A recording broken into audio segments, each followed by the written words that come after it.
말씀을 통해서 네가 어디서 왔으며 어디로 가느냐라는 말씀이 되겠습니다. 이 사라의 이와 같이 평생 소원은 자식을 낳는 소원이었습니다. 그런데 하나님께서 자식을 허락하지 않은 거예요. 그래서 사라의 경수가 끊어지고 이제 사라는 이제 자식 없이 살아가야 되는구나 이렇게 생각을 합니다. 그런 와중에 이 사라가 불신앙적인 요소를 이와 같이 행동을 하게 됩니다. 사라가 아브라함에게 요셉, 내가 자식을 낳을 수 없으니까 여호와께서 내게 생산을 끊은 것으로 생각하니까 어쩌니 당신이 내가 어쩌니 여종과 이와 함께 동침을 해서 자식을 잇도록 합시다 했습니다. 거기에 답답함이 얼마나 오죽 답답했으면 하나님의 약속한데도 불구하고 이와 같이 기다리다 너무 기다리다 지쳐서 이런 말을 하지 않았을까 생각합니다. 아무튼 그녀의 불신앙적인 이 내용은 나의 생산을 하나님이 끊어버렸고 그러니까 그 대신에 내 여종 하나를 줄 테니까 당신이 그와 동침해서 결혼을 해서 아이를 가지도록 이렇게 제안을 하게 된 것입니다. 이러한 내용의 두 가지는 불신앙의 요소는 이 사라가 하나님의 약속을 믿지를 못하고 있었다 하는 것입니다. 하나님의 약속에 대한 불신앙이다 라고 할 수 있습니다. 그 말씀은 여호와께서 나의 생산을 허락지 아니했다 라고 말씀을 하시고 일방적으로 자기가 단정해서 남편 아브라함에게 내 여종을 줄 테니까 그를 통해서 동침해서 자식을 가지십시오 라고 하는 것이 잘못이고, 두 번째는 하갈로 하여금 아브라함의 첩이 되게 이 사라가 했습니다. 이것이 엄청난 잘못이었다 이것입니다.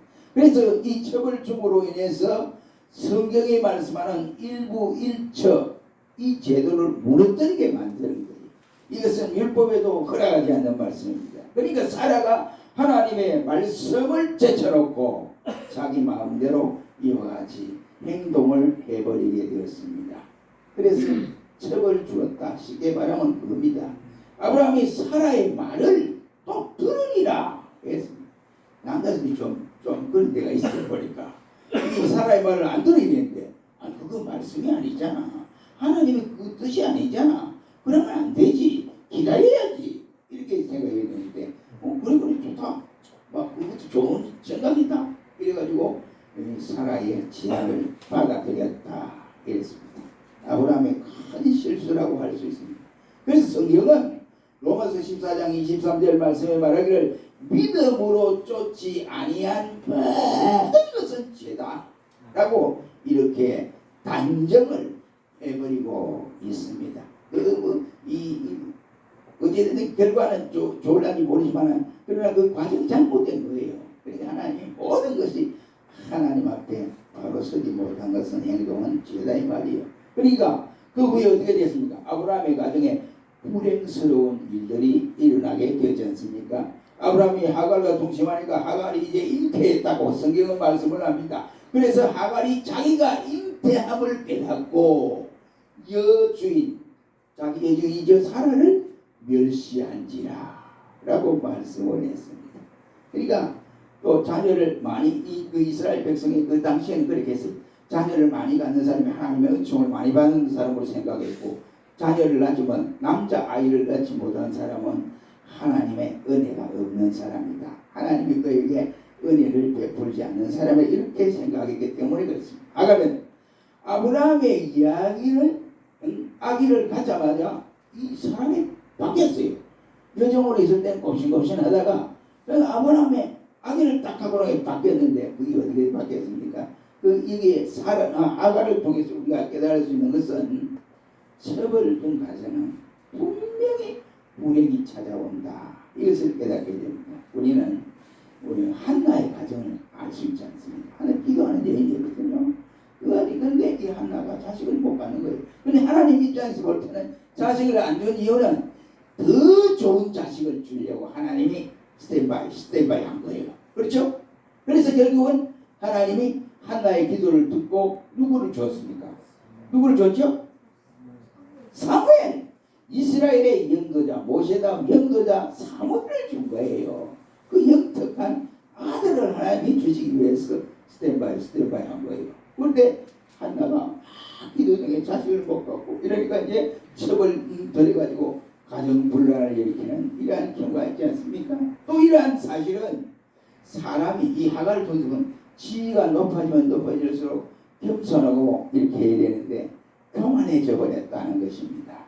우리는 잠언 29장 말씀해 보면 29장 21절 말씀에 종이 어렸을 때 곱게 교육을 시켜놓으면 그가 자기의 바로 잉태된 아들로 착각을 하고 있다. 그러니까 이 완전 변화되는 거예요. 그러니까 이 종이 그만 주인이 될 수 없어요. 절대 주인이 될 수 없습니다. 어떤 경우도 주인이 될 수 없습니다.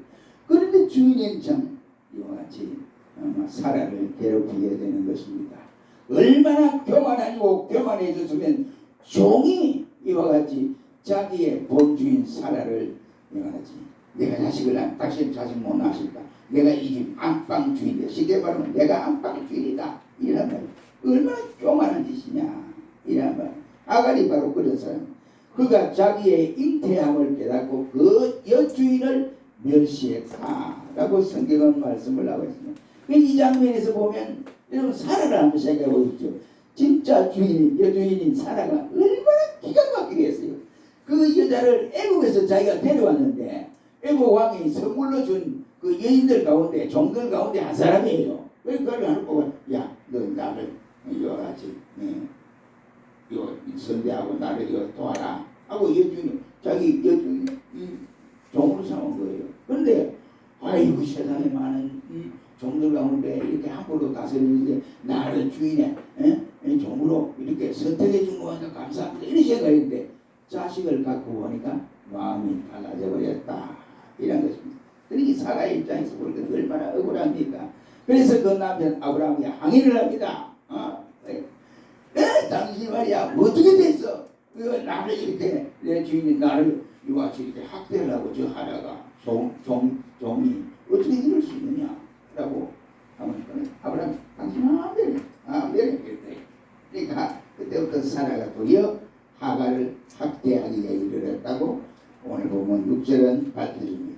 이 학대한다는 이 말은 다른 말로 표현하면 사라가 이때까지 하갈에게 이와 같이 막 대들고 업신여기고 이러한 것을 배나 갚아주는 이러한 기회가 되었습니다. 한마디로 말하면 그에 대한 보복을 했다 이렇게 표현하면 옳을 것 같습니다. 그가 멸시를 당한 만큼 갚아주었다 이 말이에요. 결국 하갈은 어떻게 했습니까? 사라의 수하에 살지를 못하고 그 학대를 견디지 못하고 도망을 갔다라고 했습니다. 어디로 도망갔습니까? 광야로 도망을 가게 되었더라고 성경은 밝혀줍니다. 그때에 이 하갈이 이제 기가 찬 거예요.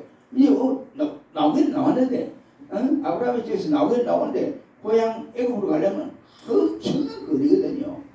지금 이러지도 못하고 저러지도 못하고 불행스러운 여인이 되었습니다. 정처 없는 여인이 되었습니다.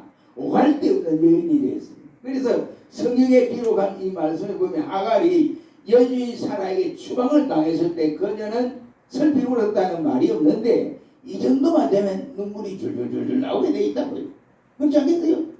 이 갈 데고 오할 데고 광야에서 이리저리 헤매고 이렇게 이 불쌍한 여인의 신세가 되었습니다. 이 말씀을 우리가 본문에서 보면 7절로 11절 말씀에 보면 그녀가 어디 있느냐? 광야 술길 샘물 곁에서 앉아서 있습니다. 눈물을 쫄쫄 하나님이 찾아오셔서 하는 말이 하갈아 네가 어디서 왔으며 어디로 가느냐? 가로되 나는 나의 여주인 사라를 피하여 도망하나이다. 여호와의 사자가 그에게 이르되 내 여주인에게 돌아가서 그 수하에 복종하라. 여호와의 사자가 또 그에게 이르되 내가 내 자손으로 크게 번성하여 그 수가 많아 셀 수 없게 하리라.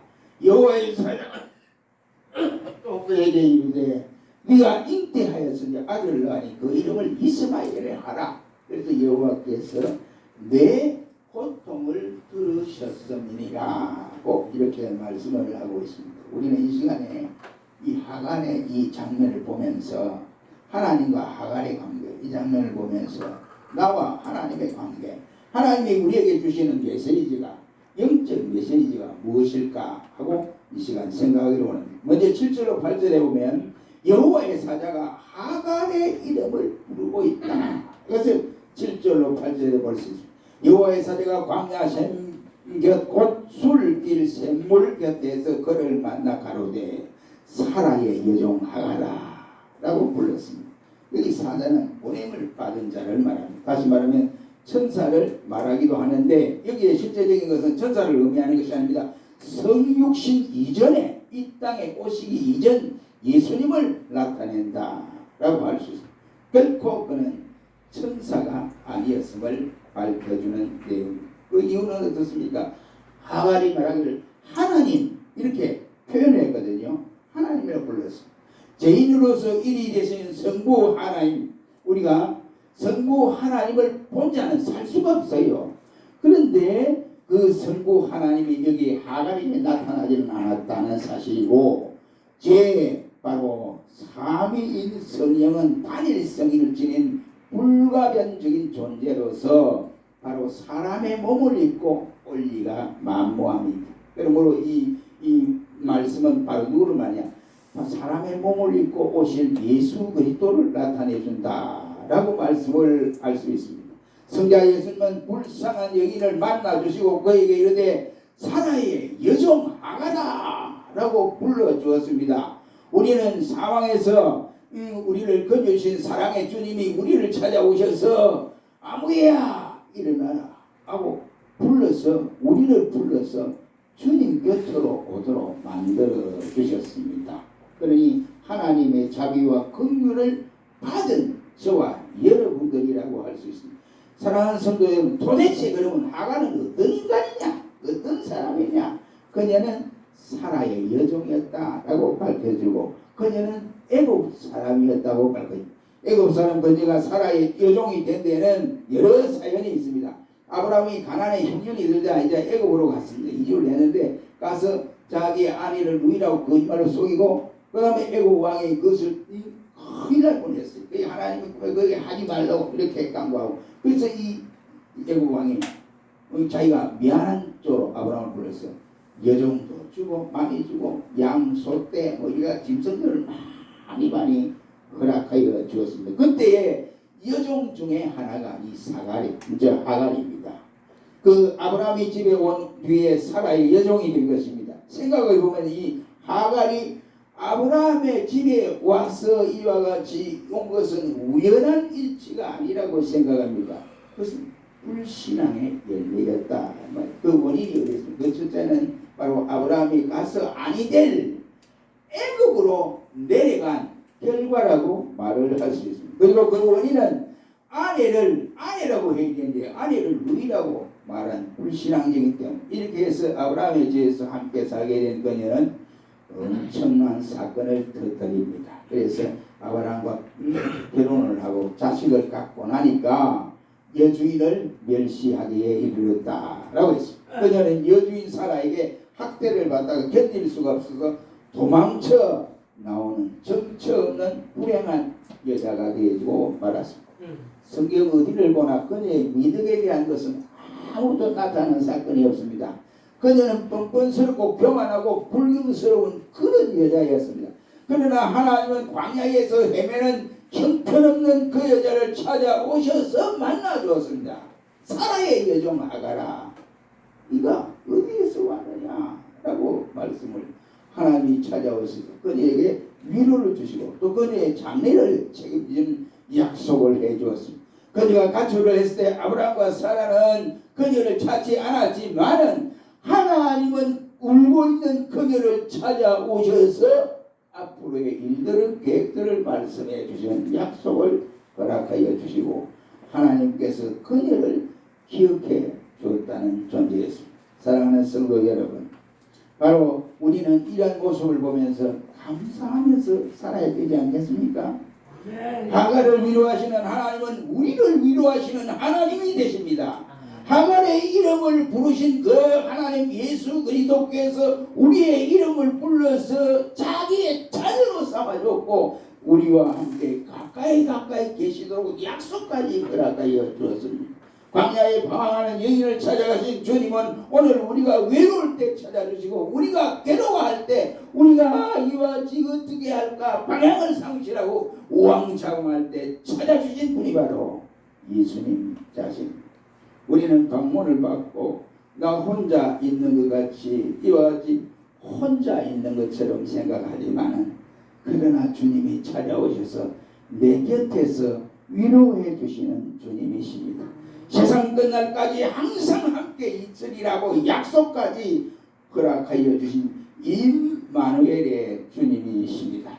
여인이 어찌 거쳐먹는 자식을 잊어버리겠으며 자기 배에서 난 아이들을 긍휼히 여기지 않겠느냐. 그들은 혹시 있을지라도 나는 너를 절대 잊지 아니하리라 말씀해 주었습니다.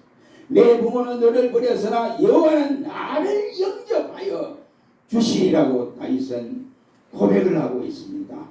사랑하는 성도 여러분, 이 위로와 축복이 여러분에게 넘치기를 주의 이름으로 축원합니다. 두 번째는 8절 말씀에서 보면 하나님의 사자가 하갈에게 이렇게 묻고 있습니다. 내가 어디에서 왔으며 어디로 가느냐? 라고 물었습니다. 하갈은 광야를 헤매다가 지친 몸을 이와 같이 잠시 쉬기 위해서 샘물 곁에 앉아 있었습니다. 샘물 곁에 앉아 있을 때 여러분 이런 상황에서 하갈이 앉아 있으면서 뭐 찬송을 불렀겠습니까? 아니지요. 눈물을 줄줄 흘리면서 자기 자신을 돌아보니 안심한데 내가 이제 어디 갔고 이제 내가 내 고향 애국으로 돌아가니 길이 엄청나게 멀고 여기서 광야에서 어디로 가야 할지 방향 감각도 잊어버리는데 어떻게 내 신세가 이렇게 되느냐 이런 겁니다. 그러니까 자기를 괴롭고 슬퍼하며 있었습니다. 이러할 때에 여호와의 사자가 찾아오셔서 네가 어디서 왔느냐 라고 물으셨던 것입니다. 그녀의 내면에 깊숙이 숨겨져 있는 인생 근본의 문제를 예수님이 터치하고 있다. 이러면 자신의 정당한 모습에 대한 질문입니다. 지금 너는 어떻게 해서 무엇 때문에 이 지경에 이르러서 이 광야에서 눈물을 질질 흘리면서 이렇게 있느냐? 이런 말씀. 너는 돌아보아라. 내가 여종의 신분으로 주의를 없인 여기고 교만했던 내 자신을 돌아보고 회개하고 너 여종의 돌아라 이 말입니다. 예? 네가 이 끝까지 앉아서 주지하고 있느냐 이 말입니다. 이 질문은 바로 아담에게 하나님이 찾아오셔서 한 질문. 범죄한 아담에게 아담아 이거 어디 있느냐? 또 이 질문은 이 하나님 앞에 제단을 쌓는데 자기 제단을 받지 않고 자기 동생 제단을 연락함으로써 화가 난 가인에게 하는 말이 내 아우 아벨이 어디 있느냐? 라고 하는 질문의 말씀. 이 질문은 베드로에게 세 번이나 찾아오셔서 시몬아 네가 나를 사랑하느냐? 예, 내 주님 사랑을 당합니다. 또 물었어요. 네가 나를 사랑하느냐? 네가 나를 사랑하니까 베드로가 생각해 내가 빌라도 법정에서 이름 모르다 할 때 그때 예수님이 내게 추궁하는 말씀이구나 이렇게 생각하고 그는 눈물을 흘리며 하나님 앞에 회개하는 삶을 살았습니다. 사랑하는 성도 여러분, 이 말씀은 곧 아브라함에게 찾아오거나 아니면 하갈에게만 해당되거나 아니면 여기에 베드로에게만 해당되거나 이 말씀이 아니에요. 범죄한 이와 같이 사람들에게 찾아와서 말씀한 그 말씀이 아니고 오늘 저와 여러분에게 찾아와서 네가 왜 여기 있느냐 이런 말씀이에요. 이 말씀은 장소를 이탈한 성도들에게 향한 말씀이에요. 예수쟁이가 있어야 할 장소가 뭐냐면 예수님 곁에 있어야 돼요. 예수쟁이가 있어야 할 장소는 교회에 있어야 됩니다. 예수쟁이가 있어야 할 장소는 주님의 영광을 드러내는 그 장소에 있어야 돼요. 그 장소에 주님은 자기를 통해서 영광을 받으시기를 원하는데 없어. 그 영광을 나타내지 않아. 그러니까 예수님이 찾아서 네가 왜 여기 있느냐? 이런 말이. 이는 내 백성인데 네가 왜 여기서 헤매느냐? 이런 말이. 사랑하는 성도 여러분, 주님의 이러한 음성이 여러분의 가슴을 움직일 수 있기를 주의 이름으로 축원합니다.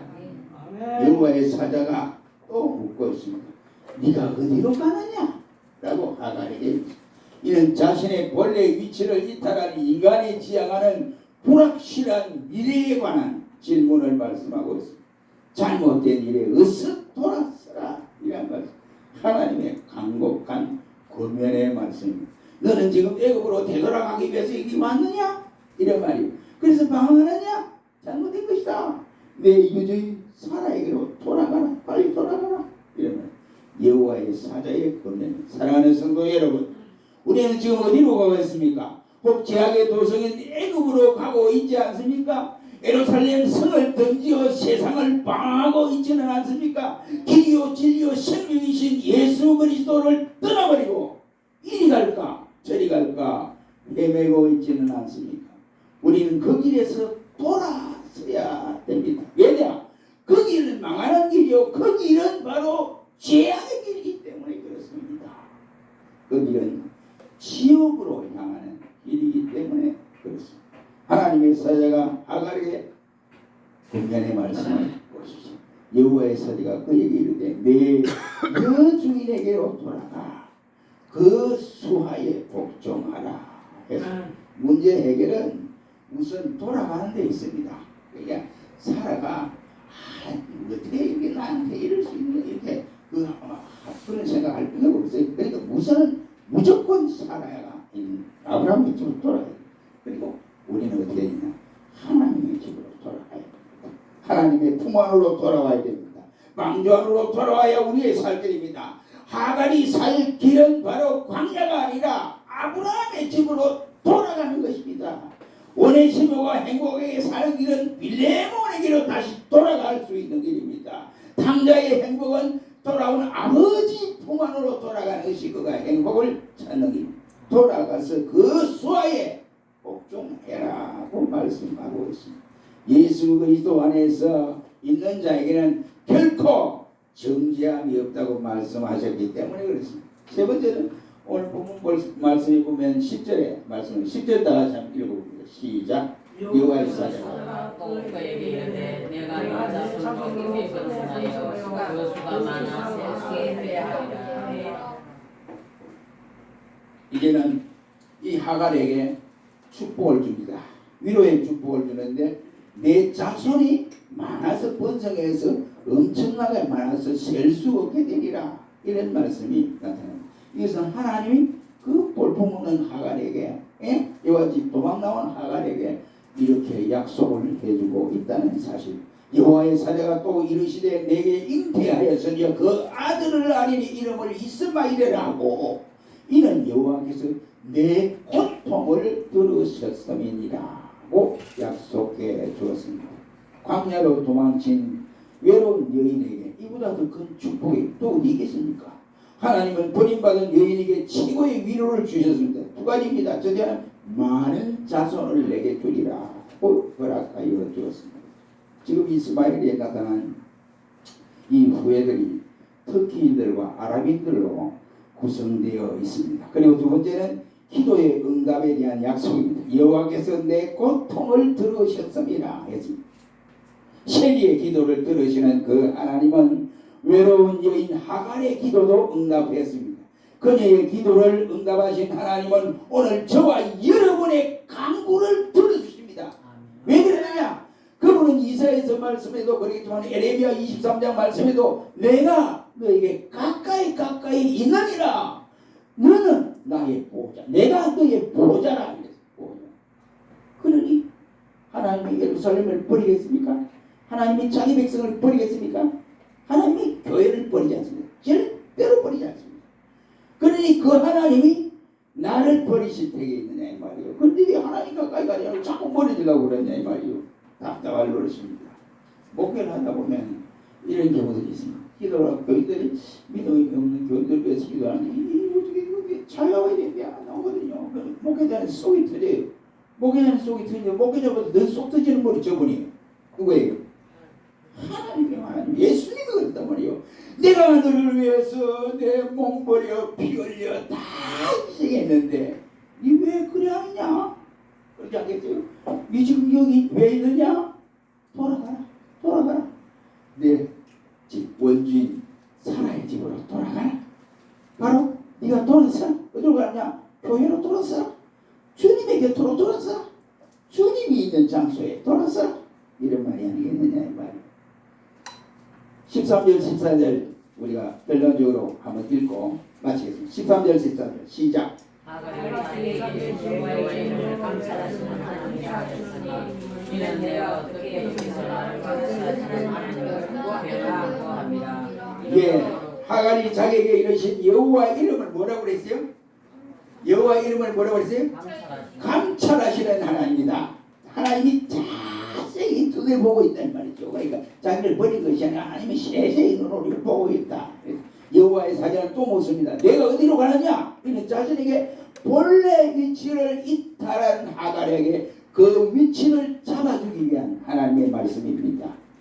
잘못된 일이 있어서 돌아서라고 하는 하나님의 광복한 권면의 말씀입니다. 나는 지금 애굽으로 되돌아가기 위해서 방황하고 있구나. 그러니 너는 이 길이 잘못된 길이다. 그러니 내 주인 하갈에게로 돌아가라. 이런 말이에요.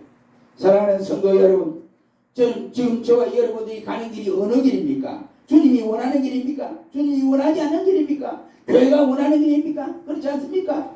그러면 엉뚱한 길로 가고 있습니까? 죄악의 도성인 애굽으로 가고 있지는 않습니까? 예루살렘 성전을 등지고 세상을 방하고 있지는 않습니까?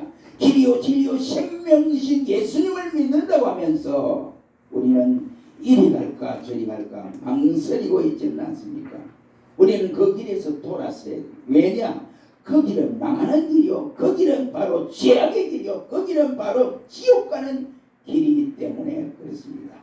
사랑하는 성도 여러분, 이제 하나님이 우리에게 명령을 하십니다. 왜냐? 네가 왜 거기 앉아 있느냐? 네가 어디서 왔다가 어디로 가느냐? 이렇게 말씀을. 세상이 좋아서 하나님보다는 세상의 보조를 맞추어 가는 저와 여러분, 영의 일보다는 육신의 일을 우선으로 여기던 저와 여러분, 복음의 일보다는 주의 일보다는 내 일을 우선으로 여기고 행하는 여러분들, 이제 내 주인에게로 돌아가라 하십니다. 그 주인이 누굽니까? 예수님께로 돌아가라. 이러면 세상의 모든 것을 내려놓고 예수님께로 돌아가야 됩니다. 우리가 은혜의 자리에 자리에서 떠났으면 은혜의 자리로 돌아와야 되고, 교회로 돌아와야 됩니다. 봉사의 자리, 기도의 자리, 내가 행할 수 있는 그 자리에 있었던 자리에서 떠나버렸다면 그 자리를 다시 돌아오고 회복하는 것이, 잊어버렸던 자신을 회복하는 것이 바로 축복이란 말이에요. 우리 모두가 이러한 축복을 가슴에 안고 살아가는 우리 모두가 되시기를 주의 이름으로 축원합니다. 기도하겠습니다.